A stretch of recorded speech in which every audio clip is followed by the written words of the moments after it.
Boa noite, irmãos. A graça e a paz do nosso Senhor e Salvador Jesus Cristo. Queridos, o Senhor é o nosso pastor, por isso de nada nós teremos falta. Fique em paz, Deus é contigo.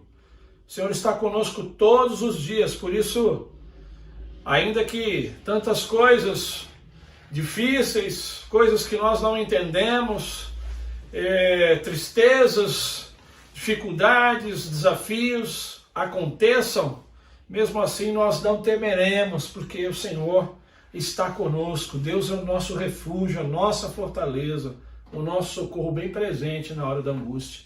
Não é verdade?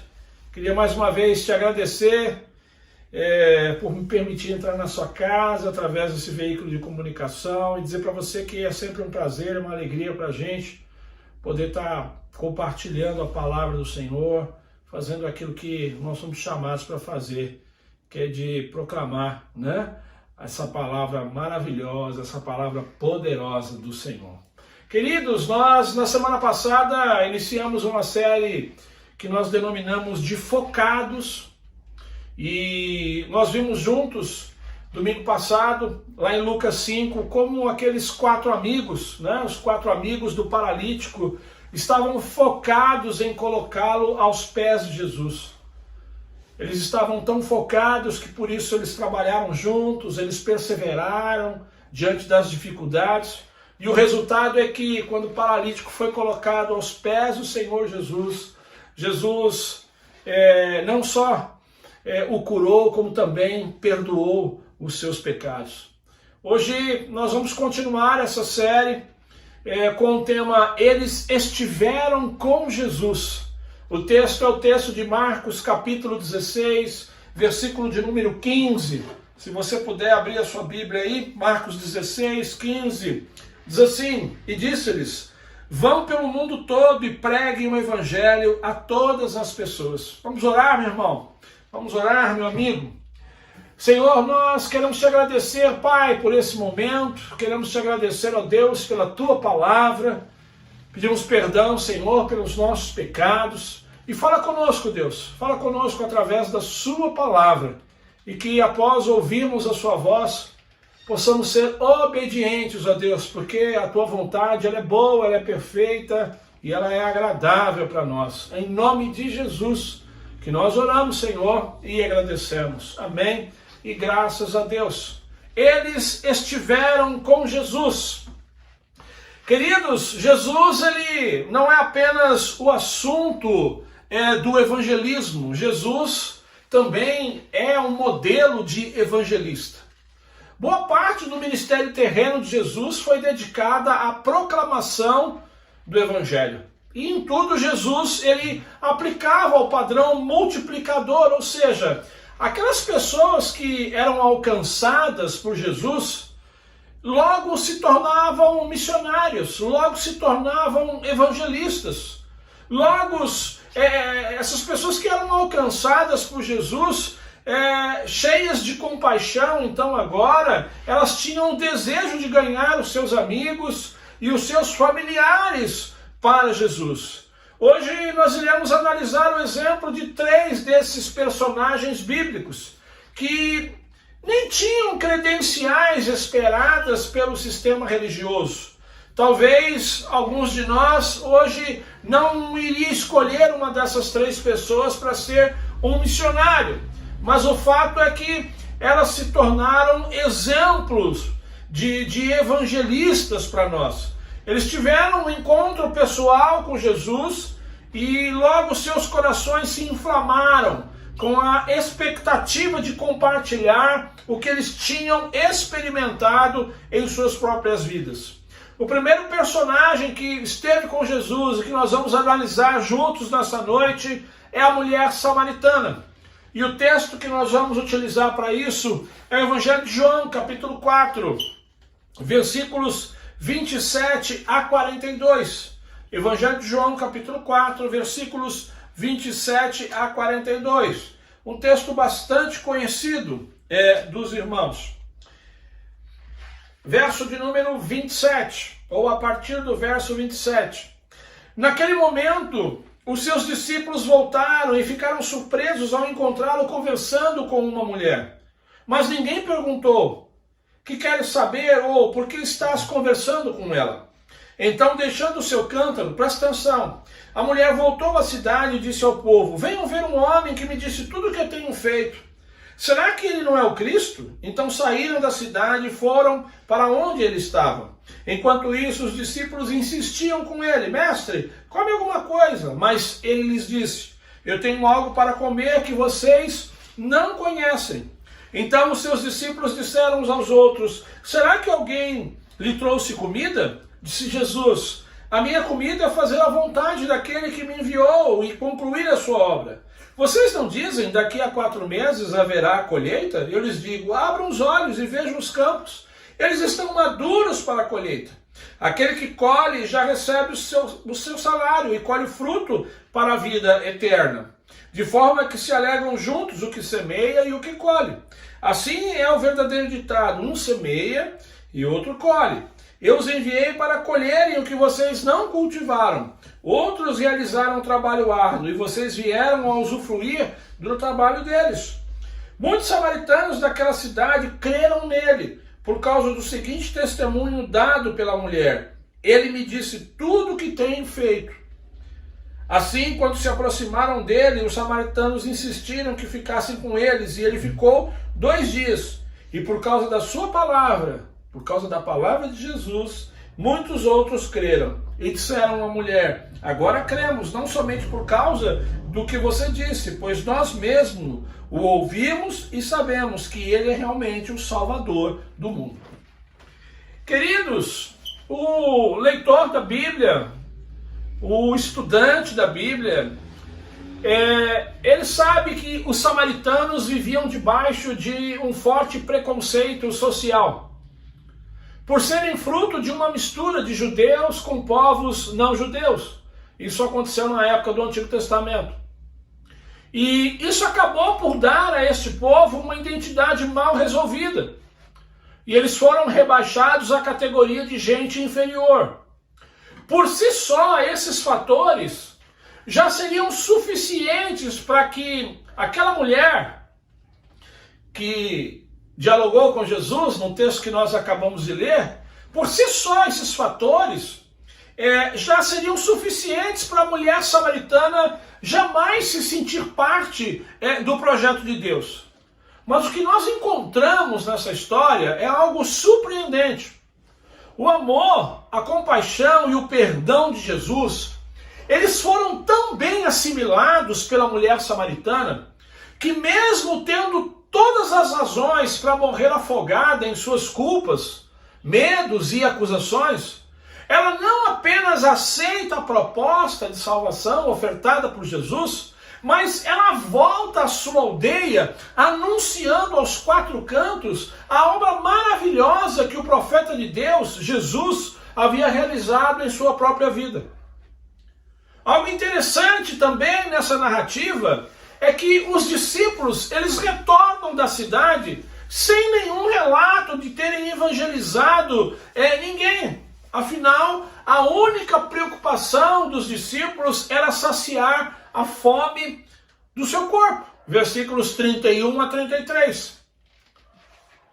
Ao contrário disso, a mulher samaritana, que não tinha feito nenhum curso de capacitação, a mulher samaritana que não tinha concluído nenhum estudo bíblico, nenhum lidere, a mulher samaritana que não tinha andado com Jesus, após aquele bate-papo, após aquele encontro real e transformador que ela teve com o Senhor Jesus, instantaneamente ela se tornou uma grande proclamadora do amor, do poder e da autoridade de Jesus. Perceba que enquanto os discípulos voltam da cidade com seus braços ocupados com bolsas de comida, o versículo 28 diz que a mulher, ela deixa ali o seu cântaro, ou seja, ela ignora as suas necessidades materiais e ela parte na direção dos seus conterrâneos. Para quê? Para anunciar-lhes o Evangelho de Cristo. Essa primeira personagem nos ensina que quando nós ouvimos a respeito do amor, da compaixão e do perdão que somente encontramos em Jesus e aceitamos, ela diz para nós que devemos rapidamente sair, que foi o que ela fez. Rapidamente ela saiu para anunciar aquelas boas novas aos seus próximos. Rapidamente ela saiu para contar para os seus irmãos acerca daquilo que Jesus havia feito na sua vida. O versículo de número 28 diz que ela deixou o seu cântaro e ela foi até a cidade para compartilhar o que ela havia ouvido de Jesus. Pergunta, é isso que você tem feito com o seu conhecimento acerca de Jesus? Você tem corrido? Você tem tido pressa para testemunhar para as pessoas sobre aquilo que Jesus tem feito na sua vida? Um segundo detalhe que eu considero importante nesse encontro da mulher samaritana com Jesus é que após o encontro dela com o Senhor, de novo, o verso 28 diz que ela deixa o seu cântaro. Ou seja, ela estava tão focada em testemunhar do Senhor Jesus, ela estava tão focada em comunicar para as pessoas a graça, o perdão, o poder do Senhor Jesus, que ela ignora suas próprias necessidades materiais, deixando o seu cântaro. O cântaro era aquele objeto onde ela carregava água. Ela foi lá para buscar água, para suprir uma necessidade material. Mas quando ela encontra com Jesus, ela ignora o seu cântaro, ela deixa o cântaro ali. E ela não está preocupada em levar aquela água para os seus amigos. Agora ela está preocupada em levar informações acerca de Jesus. Ela está preocupada agora em levar informações sobre a água viva, aquela que de verdade vai saciar a sede, vai transformar a vida dos seus conterrâneos, que é Jesus Cristo. Da mesma forma, meus irmãos, somos nós. A exemplo da mulher samaritana, nós precisamos no nosso dia a dia deixar de lado o material em alguns momentos para focarmos no espiritual. No dia a dia nós precisamos deixar de lado as nossas vontades para fazer a vontade do Senhor. Pergunta, que cântaro você precisa deixar? Que cântaro você precisa deixar para falar de Jesus às pessoas? O segundo personagem que esteve com Jesus e que nós vamos analisar é o endemoniado gadareno. Texto de Marcos, capítulo 5, versículos 18 a 20. Evangelho de Marcos, capítulo 5, versículos 18 a 20. Marcos 5, versículos 18 a 20. Quando Jesus estava entrando no barco, o homem que estivera endemoniado suplicava-lhe que o deixasse ir com ele. Jesus não o permitiu, mas disse, vá para casa, presta atenção, vá para casa, para sua família, e anuncie-lhes quanto o Senhor fez por você, e como teve misericórdia de você. Então aquele homem se foi e começou a anunciar em Decápolis o quanto Jesus tinha feito por ele. Todos ficaram admirados. Muitos de vocês conhecem essa história do endemoniado de Gadara. É impressionante a transformação imediata experimentada por esse homem. A história começa, nós não lemos esses versos para ganhar tempo, mas a história começa com um sujeito perigoso. A história começa com um homem tomado por um espírito imundo que vivia no cemitério, nos sepulcros. Um homem que ninguém conseguia prendê-lo, nem mesmo com correntes. Ou seja, a história começa falando de um homem que era evitado pelas pessoas. Um homem que era violento, um homem que era solitário. E a história termina com um homem lúcido. Um homem totalmente consciente, bem vestido, comportado e cheio de compaixão pelos seus conterrâneos. Após ele ter tido um encontro pessoal e transformador com Jesus, o que acontece? O gadareno põe o pé na estrada. O gadareno torna-se um missionário. Antes mesmo do ministério apostólico de Jesus ter sido inaugurado pelos seus discípulos. A Bíblia relata que ele andou por Decápolis. Decápolis era a liga de 10 cidades helênicas.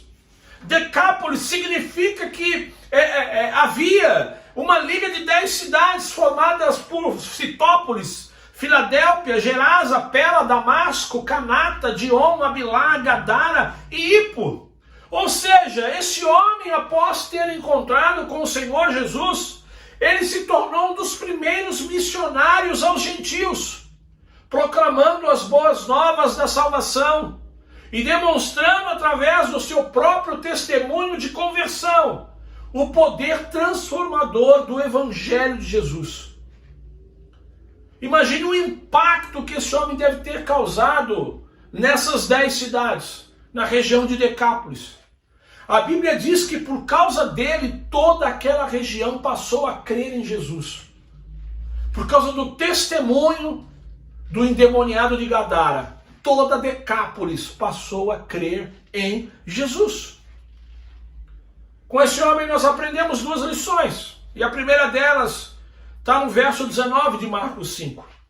Que diz assim: Jesus não o permitiu, mas disse: vá para casa, para a sua família, anuncie-lhes quanto o Senhor fez por você e como teve misericórdia de você. Ou seja, o que está acontecendo aqui? Depois dele ter sido curado pelo Senhor Jesus, ele queria acompanhar Jesus.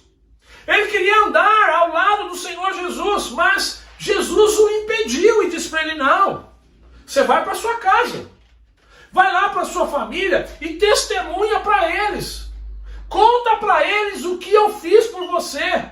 Conta para eles como é que você era, como é que você vivia. E agora? Diga para eles como é que você está. Como é que você está se sentindo. Como é que é a sua vida agora. Queridos, a primeira lição que nós aprendemos aqui é que depois da nossa conversão, a nossa família deve ser o nosso campo missionário. Primeiro, nós devemos anunciar o Evangelho às pessoas que nós conhecemos. Primeiro, a gente deve anunciar o Evangelho aos nossos familiares, aos nossos vizinhos, aos nossos amigos. Só depois é que nós devemos anunciar o Evangelho para quem nós não conhecemos. Primeiro, a gente tem que começar a buscar aqueles que estão perto da gente, para depois buscar aqueles que estão longe. A segunda lição está no versículo de número 18. Marcos 5,18, nós vemos aquele homem querendo seguir o Senhor Jesus por gratidão. Mas o Senhor Jesus não permite. Pergunta, por quê?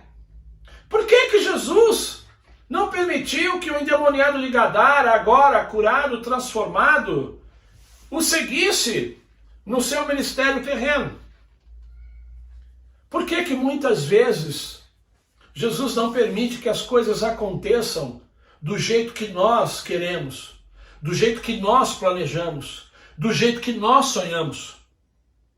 Porque Jesus, meu irmão, meu amigo ouvinte, porque Jesus, ele sabe o lugar onde nós devemos estar. Porque Jesus, ele sabe o que é melhor para nós. Aquele homem, depois de ter sido curado, ele queria acompanhar Jesus, mas Jesus disse para ele: não, vai lá para a sua casa. Vai para a sua casa. Isso nos ensina que o mais importante não é a nossa vontade. O mais importante é nós estarmos no centro da vontade de Jesus. E é interessante que aquele homem, ele obedeceu. E por permanecer então na vontade de Jesus, aquele homem se tornou um dos primeiros missionários entre os gentios. Jesus saiu de Gadara, mas ele permaneceu ali, dando um vivo e poderoso testemunho da graça e do poder de Jesus em 10 cidades. Foi fazendo a vontade de Deus que aquele homem se tornou um ganhador de almas. Foi fazendo a vontade de Deus que, com certeza, aquele homem, ele encontrou o sentido para a sua vida. Querido, Meu irmão, minha irmã, um dia Jesus também passou pela sua vida. Jesus te perdoou, te salvou, te libertou. Pergunta: você tem permanecido focado na vontade de Deus, dando um vivo e poderoso testemunho da graça e do poder de Jesus na Decápolis de hoje? Ou você anda procurando fazer a sua vontade? Paulo diz que a vontade do Senhor ela é boa, ela é perfeita e ela é agradável. Sabe, a resposta, né? Se você tem procurado andar na vontade do Senhor ou procurado fazer a sua vontade, a resposta tem tudo a ver com o fato de nós estarmos influenciando pessoas ou não para entregar a sua vida para Jesus. A resposta tem tudo a ver com o fato de nós estarmos auxiliando pessoas para que elas sintam um desejo de entregar as suas vidas para Jesus. O fato, ou melhor, a resposta, tem tudo a ver com o fato de você estar dando frutos ou não para o Senhor. Muitas vezes nós não damos frutos ou deixamos de dar frutos para o Senhor. Muitas vezes nós deixamos de influenciar pessoas para que elas sintam um desejo de entregar a sua vida para Jesus, porque nós não acreditamos, nós não confiamos que a vontade do Senhor é o melhor caminho para nós. Então passamos a trilhar o nosso próprio caminho, e ao trilhar o nosso próprio caminho, nos tornamos infrutíferos para o Senhor. O terceiro personagem que esteve com Jesus e que nós vamos analisar é Mateus, ou Levi, o publicano. O texto é Lucas capítulo 5, versículos 27 a 32. Evangelho de Lucas capítulo 5, versículos 27 a 32. Diz assim a palavra do nosso Deus: depois disso, Jesus saiu e viu um publicano chamado Levi, sentado na coletoria, e disse-lhe: siga-me. Levi levantou-se, deixou tudo e o seguiu. Então Levi, presta atenção, ofereceu um grande banquete de Jesus em sua casa. Havia muita gente comendo com eles, publicanos e outras pessoas. Mas os fariseus e aqueles mestres da lei, que eram da mesma facção, queixaram-se aos discípulos de Jesus: por que vocês comem e bebem com publicanos e pecadores? Jesus lhes respondeu: não são os que têm saúde que precisam de médico, mas sim os doentes. Eu não vim chamar os justos, mas pecadores ao arrependimento. Levi, Mateus, é um belo exemplo do poder da igreja nas casas. É um belo exemplo do poder da igreja nas casas. Não sei se você percebeu, mas logo que Levi aceita o convite de Jesus para segui-lo, eu quero conjecturar aqui com você. Eu fico imaginando, depois dele ter aceitado o convite de Jesus, a seguir ele ter argumentado com o Senhor: olha, Senhor, tudo bem, eu vou te seguir, eu entendi a mensagem, mas o negócio é o seguinte: olha, hoje à noite está marcada uma festa lá em casa. E o que eu faço agora, Senhor, com essa festa? Um religioso, legalista, responderia: ah, está repreendido em nome de Jesus. Agora que você é um discípulo de Jesus, agora que você aceitou Jesus como Senhor e Salvador, desmarca essa farra com seus amigos. Desmarca essa festa, porque agora você é crente. E crente não deve se misturar com gente que não é crente. Mas como Jesus, irmãos, ele não veio implantar uma religião e muito menos colocar fardos legalistas sobre os nossos ombros, eu consigo imaginar Jesus respondendo para Levi: ah, você tem uma festa? Tudo bem, então mantenha essa festa. Vamos fazer essa festa. E é o seguinte, me leva junto nessa festa, porque nessa festa você vai dizer aos seus amigos como é que é andar comigo. O que você tem aprendido comigo? Como é que tem sido a vida no dia a dia junto comigo? Então a primeira lição que nós aprendemos com essa história é que Jesus, irmãos, ele não quer nos arrancar abruptamente do nosso círculo social. Porque é exatamente aí no nosso círculo social que está a nossa maior zona de influência e de autoridade. O texto diz, Jesus ele não só chamou Mateus para segui-lo, como ele também foi à festa. Ou seja, Jesus em nenhum momento impediu que aquele jantar não se realizasse. O que a gente tem que aprender com isso? Sabe aquele lugar que você se movia antes do seu encontro com Jesus? Sabe aqueles lugares que você frequentava antes de encontrar com Jesus? Sabe aquelas reuniões que você tinha com aqueles seus amigos antes de você encontrar com Jesus? Sabe aquelas festas que você ia? Sabe aquela quadra que você ia jogar futebol? Ou aquele campo? Sabe aquele salão de beleza, minha irmã, que você ia, que você costumava bater papo com aquela mulherada e tal? Então esse é o nosso primeiro campo missionário. A comunidade onde nós estamos inseridos é o lugar mais apropriado para compartilharmos a nossa fé. A outra lição que nós aprendemos com a mulher samaritana, com o endemoniado de Gadara e com Levi o publicano, é que não é necessário, sabe, um período de estudos, de treinamento, para nós testemunharmos sobre Jesus. Essas pessoas que nós acabamos de meditar sobre a vida delas, elas não tinham elas não tinham um curso, elas não tinham uma Bíblia toda em suas mãos ali, os 66 livros, elas não tinham isso. Mas elas tinham a ferramenta mais preciosa, o seu próprio testemunho de transformação. Era essa ferramenta que eles utilizavam para influenciar pessoas. Como afirmou o apóstolo Paulo, Cristo em nós, a esperança da glória. Queridos, vocês sabem, eu não tenho nada contra a busca pelo conhecimento, muito pelo contrário, eu acredito que nós temos que buscar conhecimento. Mais e mais. Quanto mais informações acerca do reino de Deus, maiores serão as nossas possibilidades. Agora, a falta de oportunidade para se aprofundar em estudos teológicos jamais devem ser usados como desculpas para não nos tornarmos também anunciadores das boas novas de salvação. Ou seja, a falta de conhecimento não pode ser usada para que eu não testemunhe. A falta de conhecimento não pode ser usada para que eu não me torne um líder de uma célula. Nós devemos nos lembrar, irmãos, o Evangelho, ele não é uma doutrina. O Evangelho é uma pessoa.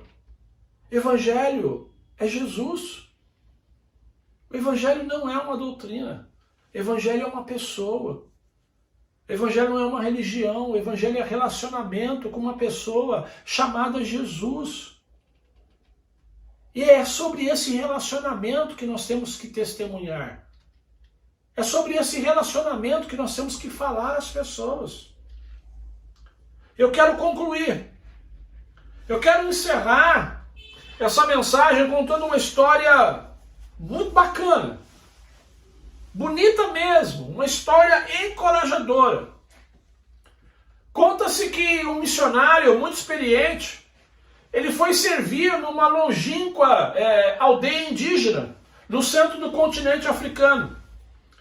E chegando lá, diz que esse missionário desenvolveu uma série de estudos baseados no Evangelho de João, capítulo 3, versículo 16.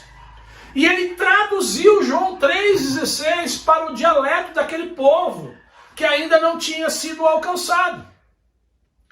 Diz que depois de 15 dias ministrando na aldeia, ele foi surpreendido durante a madrugada por um dos nativos, que foi chamá-lo em sua barraca, dizendo para ele que no dia seguinte, ele iria viajar para uma outra aldeia próxima, para pregar o Evangelho aos seus conterrâneos.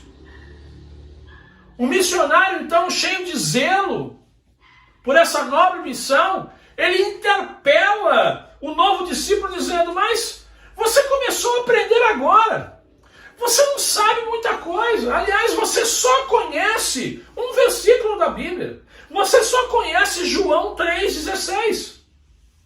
E a resposta do novo convertido foi impressionante. É verdade, mestre. Eu só conheço um versículo, mas a aldeia para onde eu vou, eles ainda não sabem nenhum. Moral da história, meu irmão. Moral da história, minha irmã. Quem é salvo por Jesus não pode perder tempo, não pode se esconder, não pode ficar dando desculpas, mas precisa focar e testemunhar a respeito de Jesus. O profeta Isaías, no capítulo 6, versículo 8, ele compartilha: então ouvi a voz do Senhor conclamando: quem enviarei? Quem irá por nós? Meu irmão, minha irmã, hoje você ouviu que pessoas comuns, pessoas iguais a você, após terem estado com Jesus, após serem salvas por Jesus, essas pessoas se tornaram focadas e rapidamente então saíram para testemunhar acerca da graça e do perdão que elas encontraram em Jesus. Assuma você também hoje um compromisso com Deus. Saia da sua zona de conforto. Seja um cristão focado em testemunhar acerca de Jesus para pessoas escravizadas, perdidas, pessoas que estão vivendo sem rumo. Pare de dar desculpas de que você não sabe, que você não conhece a Bíblia. Porque, como nós dissemos agora há pouco, Jesus não é uma doutrina. Jesus é uma pessoa com a qual você tem se relacionado. Então conte às pessoas como é essa sua relação com Jesus. Isso é testemunhar, isso é evangelizar. Queridos, que Deus nos abençoe. Que Deus nos abençoe para que possamos entender que após o nosso encontro com Jesus, não podemos nos calar, mas precisamos testemunhar. Somente assim é que nós iremos cumprir com o nosso propósito de ser igreja, que é fazer discípulos. Que Deus nos abençoe. Que a graça do Deus Pai, o amor do Deus Filho e as doces consolações do Espírito Santo de Deus estejam com todos nós desde agora e para todo sempre. Amém e graças a Deus.